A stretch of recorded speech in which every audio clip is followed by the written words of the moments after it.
Is electronic configuration. तो सबसे first में हम देखते हैं what is the meaning of electronic configuration. It is the distribution of electrons. हम किसी भी एटम के अंदर उसकी जो बाहर शेल्स हैं उसके अंदर distribution of electrons in shell, sub shells and orbitals, उसके अंदर जब हम डिस्कस करते हैं this one is called the electronic configuration. Electronic configuration is basically the arrangement of electrons. Outer जो शेल्स हैं उनके अंदर इलेक्ट्रॉन्स किस तरह से अरेंज्ड हैं, ठीक है। तो अभी हमने इससे पहले जो क्वांटम नंबर्स पढ़े वो सारे क्वांटम नंबर्स हमें हेल्प करते हैं to understand the distribution of electron और to understand about the address of electron.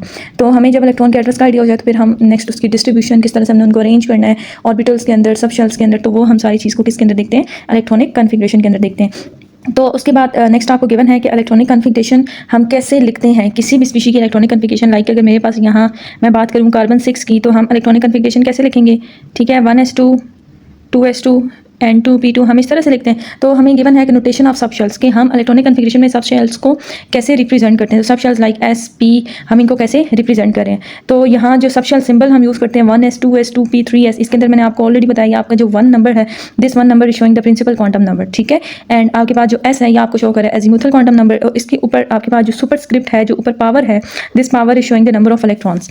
आप कहते हो आपके S जो है सब शेल है इसके अंदर आपके 2 इलेक्ट्रॉन्स हैं। लास्ट में आपके पास जो P सब शेल है इसके अंदर आपके पास कितने हैं, 2 इलेक्ट्रॉन्स हैं। तो आपका ये जो ऊपर पावर के फॉर्म के अंदर होता है ये नंबर आपको क्या शो कर रहा होता है, आपको इसके अंदर नंबर ऑफ इलेक्ट्रॉन्स बता रहा होता है। तो आपको एग्जांपल गिवन है लाइक बेरिलियम की कन्फिग्रेशन क्या है बच्चों, 1s2 2s2, ठीक है। बेरिलियम का एटॉमिक नंबर है ना 4, तो इसकी कन्फिग्रेशन आपको गिवन है। इसका मतलब क्या है, कह रहे हैं कि इसका मतलब है कि आपका जो 1s सब शेल है उसके अंदर 2 इलेक्ट्रॉन्स हैं एंड 2s सब शेल के अंदर भी आपके पास 2 इलेक्ट्रॉन्स हैं। आप ऑलरेडी सबसे फेमिलियर हैं, ठीक है।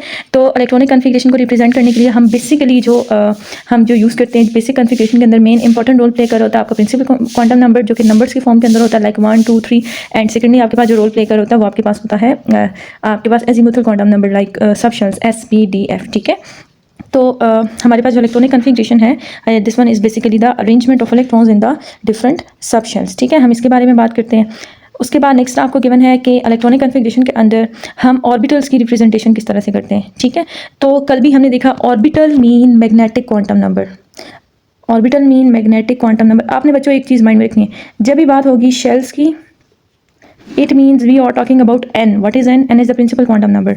जब बात होगी सब शेल्स की here we are talking about the azimuthal quantum number, and जब बात होगी ऑर्बिटल्स की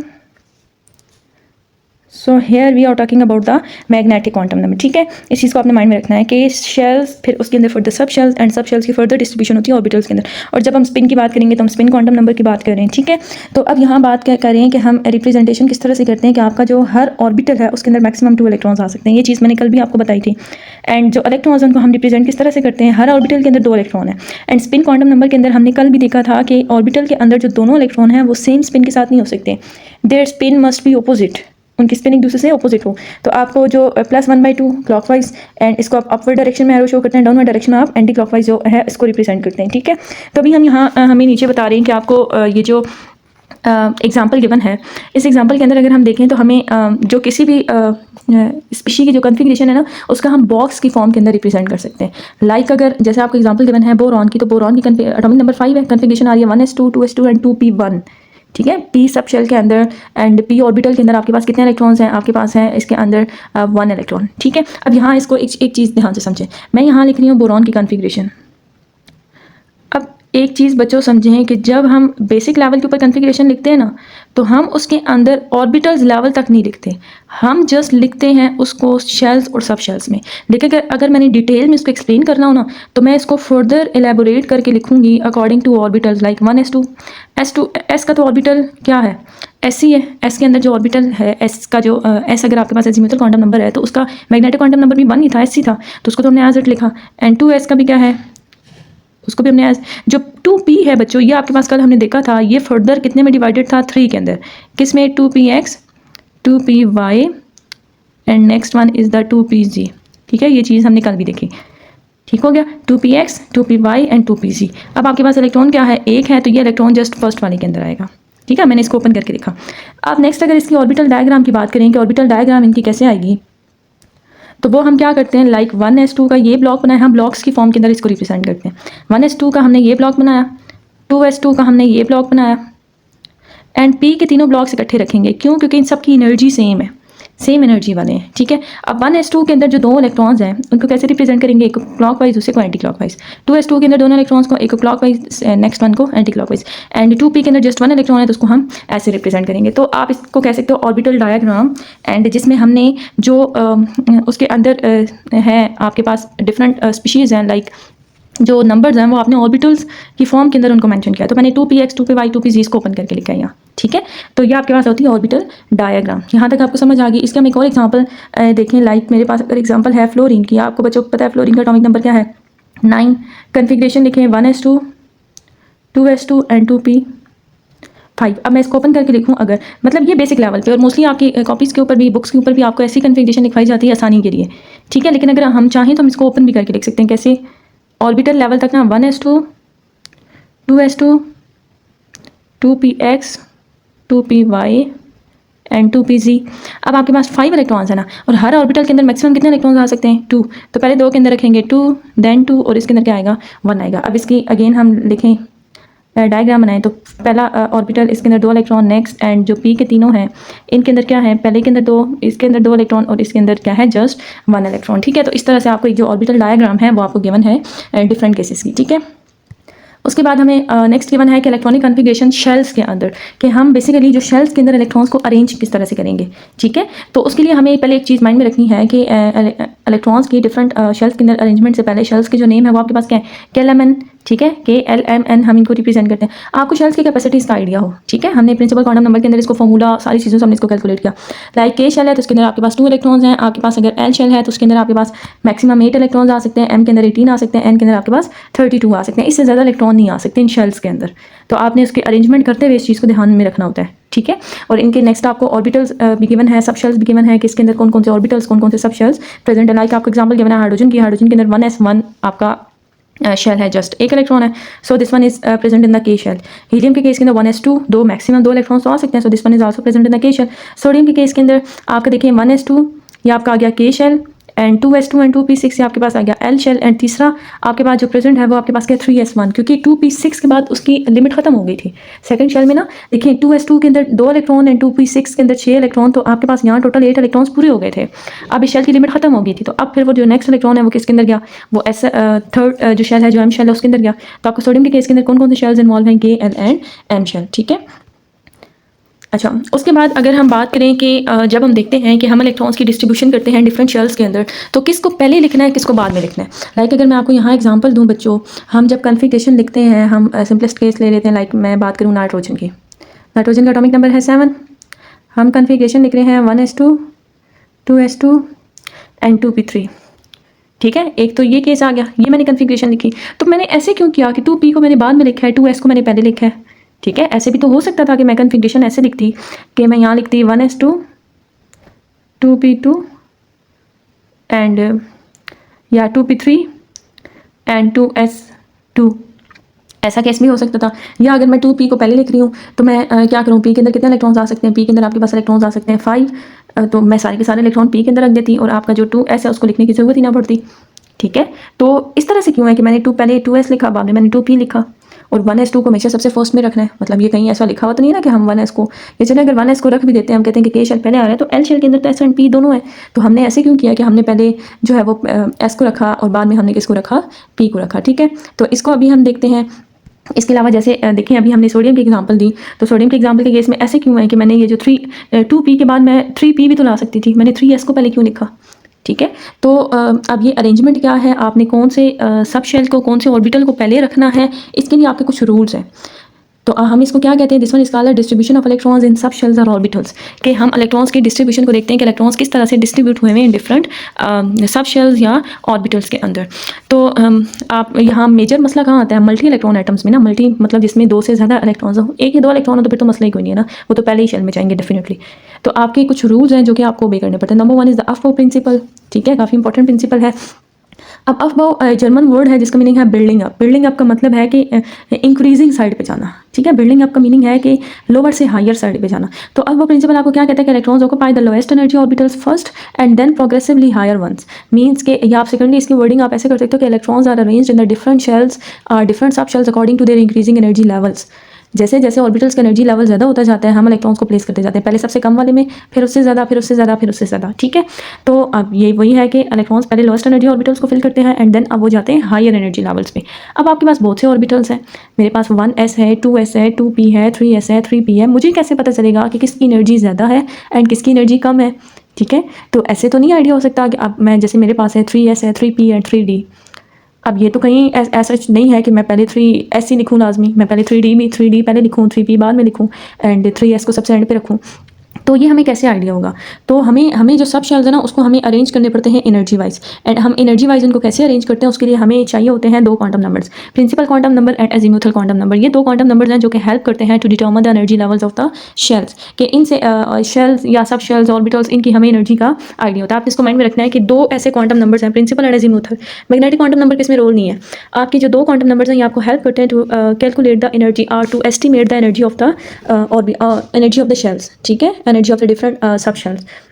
तो यहाँ अगर हम देखें वेट, हमारे पास नेक्स्ट गिवन है कि आपको पास एक फॉर्मूला है n+l रूल। बच्चों n+l रूल का मतलब क्या है? n means principal quantum number, l mean azimuthal quantum number. अब इसकी स्टेटमेंट देखें क्या करेंगे, the lower the n+l value the lower the energy of the sub shell, कि अगर n+l की वैल्यू n+l किसी भी केस में n+l की वैल्यू कम होगी तो इसका मतलब है कि वो एनर्जी लेवल उसका कम है, और n+l की वैल्यू ज़्यादा है तो मीन्स उस जो सब शेल है उसकी एनर्जी क्या है, ज़्यादा है।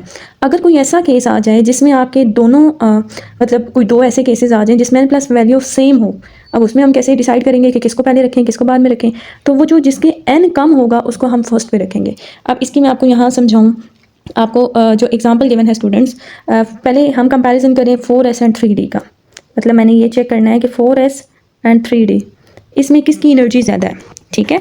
अब आप देखिए 4 के लिए n की वैल्यू क्या है, 4s के लिए n की वैल्यू 4 है एंड s की वैल्यू आपके पास क्या है, आप s की वैल्यू अपने अजीमुथल क्वांटम नंबर को रिवाइज करना उसमें से उठानी है, s की वैल्यू है 0। तो आपका जो n+l है उसकी वैल्यू क्या होगी, this will be 4 + 0 is equal to 4, ठीक है। आपके पास ये आ गया, इसकी वैल्यू आ गई 4। दूसरा केस आ गया 3d के अंदर n की वैल्यू है 3 एंड l की वैल्यू क्या है 2। तो फॉर्मूला के अकॉर्डिंग 3 + 2 इज इक्वल टू 5। तो इट मीन्स आपका जो हाई एनर्जी है वो कौन सा है, 3d, एंड लो एनर्जी आपके पास क्या है 4s। तो अगर हम इलेक्ट्रॉन्स फिलिंग की बात करें अकॉर्डिंग टू आपको प्रिंसिपल पहले कौन सा फिल होगा, आपके पास 4s होगा या 3d होगा, 4s होगा ना आपके पास फिल, क्योंकि उसकी एनर्जी कम है। तो आपको क्या गिवन है कि 4s is filled before the 3d because 4 is the less than 4s is having the less energy than the 3d, और उसकी एनर्जी वैल्यू कितनी आ रही है 4 और दूसरी की एनर्जी वैल्यू क्या आ रही है 5 आ रही है, ठीक है। अच्छा, उसके बाद नेक्स्ट आपको गिवन है कि अगर हम 4p एंड 3d का कंपैरिजन करें, ठीक है, तो 4p की अगर हम बात करें तो आपके पास 4p के अंदर n की वैल्यू आपके पास आ रही है 4, l की वैल्यू आपके पास आ रही है 1, सो 4 + 1 इज इक्वल टू 5। ये केस आ गया। दूसरा आपका गिवन है 3d के अंदर आपके पास आ गया n की वैल्यू आ गई 3 एंड l की वैल्यू आ गई 2। तो यहाँ भी आपके पास है 3 + 2 इज इक्वल टू 5। तो इधर भी 5 नंबर आ रहा है, इधर भी 5 नंबर आ रहा है। ये तो प्रॉब्लम होगी कि हमारे पास दोनों का नंबर सेम है, अब हमें कैसे पता चलेगा कि आपके पास कौन सा वाला कम एनर्जी पे कौन सा वाला ज़्यादा। तो सेकंड लाइन को आप अगेन देखें, इफ टू सब shells have the same n+l value the one with the lower n is filled first, कि वो वाला जिसके n की वैल्यू कम है उसको आपने पहले फिल करना है। तो अब इन दोनों में चेक करें, n की वैल्यू किसकी कम है, इसकी वैल्यू n की वैल्यू 4 है, इसकी n की वैल्यू 3 है। तो इट मीन्स आपका जो 3d है ये आपका लोएस्ट है and this one is the higher. So आपका क्या होगा, आपका 3d की is lower and is equal to 3, so it is filled before the 4p, ठीक है। आपको ये दोनों रूल समझ आ गए। अब इन्हीं रूल्स को फर्दर इन्होंने डिटेल के अंदर डिस्कस किया हुआ है। देखें डिफरेंट जो सब शेल्स है ना उनको हम सामने रखें, 1s 2s 2p सबको सीक्वेंस में लिखते जाएं और उनको सामने रखें और इनकी जो वैल्यूज हैं उनको कैलकुलेट करते जाएं। हम 1s का कैलकुलेट करें 1 + 0 1 आ गया, 2s का कैलकुलेट करें 2 + 0 2, 2p का करें 2 + 1 3, 3s का करें उसी फॉर्मूले के अकॉर्डिंग n+l के अकॉर्डिंग, ठीक है। n आपके पास क्या है principal quantum number and l आपके पास क्या है अजीमुथल क्वांटम नंबर, इसकी जो वैल्यू है वो आपने उठानी है। तो आपके पास 3 4 5, फिर आप देखें आपके 4s के केस में 4 वैल्यू आ रही है। तो ये अब ये देखें ये भी 4 वैल्यू है, 3p की भी 4 वैल्यू है एंड 4s की भी 4 वैल्यू है। तो अब आप क्या करेंगे, देखें 3p की भी 4 वैल्यू है एंड 4s की भी 4 वैल्यू है। किसको पहले लेंगे, जिसका प्रिंसिपल क्वांटम नंबर कम है, तो आपका प्रिंसिपल क्वांटम नंबर इस केस में कम है तो आप 3p को पहले लेंगे, ठीक है। एंड देन आपके पास क्या है नेक्स्ट जो आपके पास बाकियों की 4p 4d 4f इस तरह से गिवन है। तो ये हमारे पास इस तरह से इंक्रीजिंग ऑर्डर में ना हम एक सीक्वेंस बना लेते हैं। आपको ये सीक्वेंस नीचे गिवन है, क्या गिवन है कि सबसे कम एनर्जी है 1s की, फिर 2s 2p 3s 3p then 4s के बाद है 3d। क्यों, क्योंकि 3d की वैल्यू आ रही है 5 एंड 4s की आपके पास वैल्यू बच्चों क्या आ रही है, 4 आ रही है, तो 4 को आप पहले लिखोगे ना, ठीक है। तो ये वाला केस हमने देखना है। तो आपके पास अरेंजमेंट ये देखें, ये पूरे जो है ना ये अरेंजमेंट है एक से जो ऑर्बिटल्स की। आप जब कन्फिग्रेशन लिखें इसको आप याद कर लें तो आपके लिए ये चीज़ें काफ़ी ईजी हो जाएंगी इसको, ठीक है। इसको याद करने का एक दूसरा मैनुअल ट्रिक है, वो भी अभी मैं आपको बताती हूँ। तो ये वाला जो है ये बेसिकली किसके अकॉर्डिंग है, n+l रूल को माइंड में रखें ना, तो ये हमारे पास पूरा सीक्वेंस आ जाता है, ठीक है, ऑर्बिटल्स का, कि हमने ऑर्बिटल्स को इस तरह से लिखना है। अच्छा, तो आप देखें इसको करने से पहले मैं आपको एक और चीज़ बता दूं। जैसे भी हमने अरेंजमेंट देखी बच्चों 1s 2s, उसके अलावा ना एक आपके पास जो मैनुअल मेथड है इस अरेंजमेंट को याद करने का, वो कैसे है, आपने इसको ऐसे याद रखना है। आपने इसको कैसे याद करना है, आपने करना है स्कूल, हर चीज़ को 2 बार, school school public school, then आपके पास आ गया पब्लिक स्कूल, देन आपके पास है district public school, school school public school, public school district public school, यहाँ तक हो गया। अब आपने इसके साथ नंबर्स कैसे लगाने हैं, लाइक अगर मेरे पास आपने जो एस है ना, एस को आपने हमेशा स्टार्ट करना है 1 से। आप यहाँ इस एस के साथ 1 लगाएंगे, इसके साथ लगाएंगे 2, इसके साथ लगाएंगे 3, इसके साथ लगाएंगे 4 एंड इसके साथ आप लगाएंगे 5, ठीक है। तो आपने एस को इस तरह से लगाना है, एस के साथ आपने नंबर्स लगा दिए। अब आपने पी के साथ भी नंबर्स तो लिखने हैं ना, तो पी के नंबर्स बच्चों आपने हमेशा स्टार्ट करने हैं 2 से, एस को हमेशा स्टार्ट करना है 1 से एंड पी को हमेशा स्टार्ट करना है 2 नंबर से। तो आपने यहाँ लिखना है 2p, इधर आपके पास आएगा 3p और इधर आपके पास आएगा 4p, ठीक हो गया। अच्छा, उसके बाद आपके बारी आती है डी की। तो डी को आपने स्टार्ट करना है 3 से, डी को आपने किससे स्टार्ट करना है, 3 से। तो डी के केस के अंदर आप क्या लिखोगे, आपका डी कहाँ आ रहा है, इसको देखें, डी यहाँ आ रहा है 3D, यहाँ तक। इससे आगे जाने की जरूरत नहीं, आगे भी आप चलें तो वही सीक्वेंस है, लेकिन उससे आगे जाने की जरूरत नहीं क्योंकि आपके वो सिलेबस के अंदर उतना नहीं आता। तो अब हमारे पास ये आ गई, वही एक पैटर्न आ गया। अब जैसे अगर मैं आपसे कहूँ आपके पास एक स्पीशी है जिसका एटॉमिक नंबर है 19, 19 किसका एटॉमिक नंबर है बच्चों, 19 आपके पास एटॉमिक नंबर है पोटाशियम का, ठीक है, 19। इसके इलेक्ट्रॉनिक कन्फिग्रेशन लिखें 19। अब इसी के अकॉर्डिंग ना अब ये अरेंजमेंट आपके पास आ गई है, इसके अंदर इलेक्ट्रॉन्स फिल करते जाए। एस के अंदर कितने आते हैं मैक्सिमम 2, मैंने यहाँ 2 रखे, इस एस के अंदर आते हैं 2, पी के अंदर कितने आते हैं 6। अब इलेक्ट्रॉन्स काउंट करते जाएं, कितने हो गए आपके पास, हो गए हैं 10। उसके बाद आपके पास आते हैं 2 एस के अंदर 12 हो गए। आपने इलेक्ट्रॉन्स कितने करने हैं 19, कीप इन माइंड आपने इलेक्ट्रॉन्स 19 रखने हैं। तो 3 एस के अंदर 2 इलेक्ट्रॉन्स आएंगे, 3 पी के अंदर आपके पास आगे 6 इलेक्ट्रॉन्स। अब बारी आती है 4s की। अब इलेक्ट्रॉन्स कितने आ गए, 2 एंड 2 4 एंड 6 10 एंड 18, 18 आ गए टोटल 19। तो 4s के अंदर क्या आएगा 1 इलेक्ट्रॉन। बाकी ये जो रिमेनिंग है इनको आप बेशक यहाँ से रिमूव कर दें, ठीक है।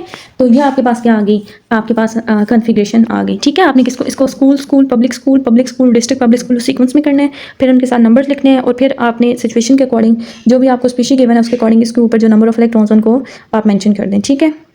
अच्छा, अब जैसे यहाँ हम करें, मैं कोई और एग्जांपल उठाऊँ, लाइक आप लोगों को समझाने के लिए यहाँ मैं एग्जांपल ले लेती हूँ सिलिकॉन की, ठीक है। तो सिलिकॉन के केस के अंदर मेरे पास ये जो कन्फिग्रेशन है ये कैसे आएगी, सिलिकॉन एटॉमिक नंबर इज़ 14, ठीक है, 14 है। 1s के अंदर अगेन 2, 2s के अंदर 2, 2p के अंदर 6, 3s के अंदर 2। इलेक्ट्रॉन्स कितने हो गए, 2 एंड 2 6 12। तो 3p के अंदर कितने आ गए 2 इलेक्ट्रॉन। तो आउटर शेल आपका 3p है जिसके अंदर 2 इलेक्ट्रॉन्स हैं। 4s को आप रिमूव करते हैं, ठीक है। तो आप इस तरह जो कन्फिग्रेशन है उसको आप कर सकते हो। कन्फिग्रेशन में ये जो सब शेल्स इनके अरेंजमेंट का एक तो हमारे पास मेथड है n+l रूल, जो कि एक आपका एक्सपेरिमेंटल या जिसको हम कहें कि प्रॉपर एक थ्योरेटिकल मेथड है, और एक आपको मैनुअल मेथड मैंने आपको बता दिया। आप क्या कर सकते हो, सिंपली ये देखिए ना, ये अरेंजमेंट देखें, स्कूल स्कूल, यहाँ जो आपको अरेंजमेंट गिवन है school school public school district public school, ठीक है। एंड फिर आपके पास नेक्स्ट डिफरेंट आता है फेडरल डिस्ट्रिक्ट पब्लिक स्कूल, वो एक सीक्वेंस आ जाता है। तो आप इसको याद करने के लिए आप इसी तरह से लिख सकते हैं। फिर आप इसके साथ एस को स्टार्ट करना है 1 से, पी को स्टार्ट करना है 2 से एंड डी को स्टार्ट करना है आपने 3 से। तो ये आपके पास रूल था, rule of filling of electron. तो ये पहला रूल आ गया जिससे हमें ऑर्बिटल्स की अरेंजमेंट का जो सब शेल्स हैं सॉरी उनकी अरेंजमेंट का आइडिया होता है। नेक्स्ट अगर हम देखें, नेक्स्ट हमारे पास जो रूल गिवन है Pauli exclusion principle. Pauli exclusion principle आपको क्या कहते हैं, जैसे कल हमने देखा स्पिन क्वांटम नंबर के अंदर कि किसी भी ऑर्बिटल के अंदर अगर 2 इलेक्ट्रॉन प्रेजेंट हैं तो उनकी स्पिन क्या होनी चाहिए, एक दूसरे से ऑपोजिट होनी चाहिए, ठीक है। सेम स्पिन के साथ नहीं होने चाहिए ऑर्बिटल के अंदर electrons. This one is called the Pauli exclusion principle, ठीक है। इसमें हमारे पास क्या है, no 2 electrons in an atom can have the same set of the 4 quantum numbers. अगर आपके पास किसी एटम के अंदर इलेक्ट्रॉन है, लाइक अगर मैं यहाँ एग्जांपल देखूँ स्टूडेंट्स, यहाँ हम बात करें जैसे हमने अभी इससे थोड़ी देर पहले भी हमने एक एग्जांपल देखी थी फ्लोरीन की। ऑर्बिटल लेवल तक इसकी कन्फिग्रेशन की बात करूं, ये है 1s 2 ये था 2s2 एंड ये आपके पास था 2px 2py and 2pz। Electrons हमने ऐसे फिल किए ना, तो कह रहे हैं कि अगर मैं क्या करूं, अगर हम इलेक्ट्रॉन्स ऐसे रखें जैसे ये वाला ऑर्बिटल है, तो मैं कहूं कि यहाँ मेरे पास जो इलेक्ट्रॉन्स हैं अगर मैं इनको ऐसे अरेंज कर दूं, लाइक मैं इन इलेक्ट्रॉन्स को कर दूं, ये दोनों इलेक्ट्रॉन्स इस तरह से प्रेजेंट हैं, ठीक है, दोनों के दोनों इलेक्ट्रॉन क्लॉकवाइज है। अब ये जो दो इलेक्ट्रॉन्स हैं इनके सारे क्वांटम नंबर तो एक जैसे हो जाएंगे ना।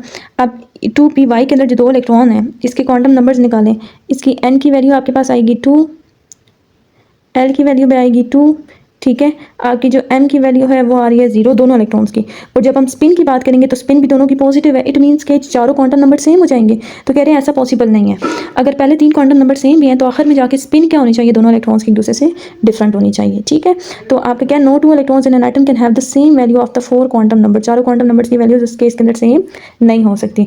इट मीन्स कि अगर दो इलेक्ट्रॉन सेम ऑर्बिटल के अंदर उनकी स्पिन क्या होनी चाहिए, डिफरेंट होनी चाहिए। अगर n l m अगर सेम है भी तो स्पिन क्वांटम नंबर डिफरेंट होना चाहिए, एक का पॉजिटिव एक का नेगेटिव। जैसे हीलियम की एग्जांपल गिवन है, आपका हीलियम की जो कॉन्फ़िगरेशन है उसके अंदर क्या है कि जो दोनों इलेक्ट्रॉन्स हैं उनका n की वैल्यू भी 1 है, l की वैल्यू दोनों इलेक्ट्रॉन्स की 0 है, m की वैल्यू भी 0 है, लेकिन आपकी जो स्पिन है वो एक की क्लॉकवाइज है एक की एंटी क्लॉकवाइज है, ठीक है। तो इट मीन्स आपका एक ऑर्बिटल के अंदर पॉली एक्सक्लूजन प्रिंसिपल सिंपली यही कहता है कि एक ऑर्बिटल के अंदर जो दोनों इलेक्ट्रॉन हैं उनकी स्पिन सेम नहीं हो सकती, their spin must be different from each other, must be opposite to each other, ठीक है। तो ये हमारे पास बेसिक जो रूल है डिस्ट्रीब्यूशन ऑफ इलेक्ट्रॉन का, एक हमने बात की aufbau principle and the second one is the Pauli exclusion principle. Pauli exclusion principle तक हमने डिस्कस किया, लास्ट वन इज़ द होल्स रूल जिसको हम नेक्स्ट लेक्चर के अंदर इंशाल्लाह देखेंगे, ठीक है। तो यहाँ तक देखें, इसमें कोई इशू है तो टाइम भी हमारे पास कम है, कोई इशू है तो हम इसको डिस्कस कर लेते हैं।